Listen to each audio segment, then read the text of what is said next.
Hi. My name is Kristen, for those of you who don't know me yet.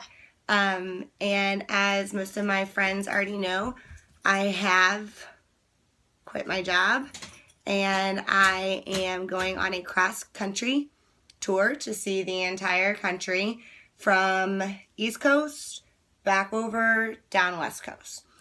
And I'm only coming back home to get my dogs and to move to whatever new place is out there for me. Ever since I was a little girl, I always thought that Texas wasn't the place for me to live forever. Not that I didn't feel like... Not that I don't love Texas. I do. Texas is great. Everything's bigger in Texas. People are awesome. There's a lot of highways. It's easy to get everywhere if you have a car. Public transportation, not so much. But in the grand scheme of things, you know, there's not an ocean next door. There's no mountains. There's no beautiful trees. I mean, unless you're in hill country, but then you're so far away from everything else. I just always felt that there was more out there than just what there is here. And maybe it's because I need to know what's out there, because I'm constantly wondering, what else? What if, you know? I'm sure you guys can all relate to that. I'm sure at some point you've wanted to take a huge risk, but maybe the finances weren't there, or you were stuck in a contract with work, or you were stuck in a lease, or you owned a house, or your mom got sick and you had to take care of her. You know, there's always something that ties us to where we came from. And sometimes that feeling appears like you're stuck. I don't want to feel stuck somewhere. I want to know that I'm there because that's the place for me, and because I'm wanted there, and I have people there. And yes, if that means that I get a great job, kudos. But what I've learned in my 20s, because I'm almost 30, is that it's not all about the job. And I think the reason I stayed with my job for so long, almost 8 years, is because it combined personal and professional. I was a teacher, public education. I taught English for 6 years in public school, and I taught dance in public school for almost 3 years. It's hard. It was hard for me to leave. But I know that in order to be the best educator and to be the best me, I've got to take care of me first.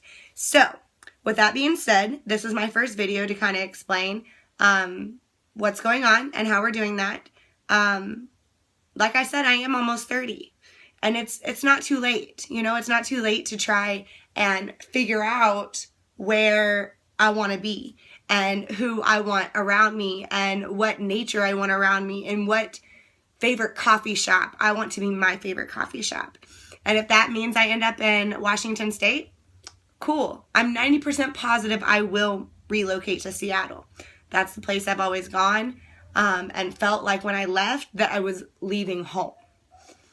But before I make that plunge, I've got to go test the waters in every other place that I haven't been yet around the country. Because let's face it, relocating is hard. Relocating to another country, I don't know if, I mean, I'm brave, but that's like visas, and I'm not stupid, but that just seems like a whole lot of mess to, you know, and we've got some beautiful land in U.S. too. So, I know it's kind of all over the place. I'm all over the place. I put my resignation in last Wednesday. Today is Wednesday, so a week ago. Last Friday was my last day.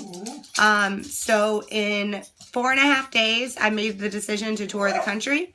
I've started packing up my house and canceling things like cable. I've had to find dog sitters for my 2 dogs, which one you hear right now. It's been crazy. This whole process is crazy.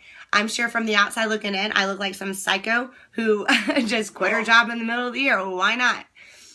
But I know that there's no gain without risk. And there's always terror within risk. You know, if you're not scared, then you're not really challenging yourself.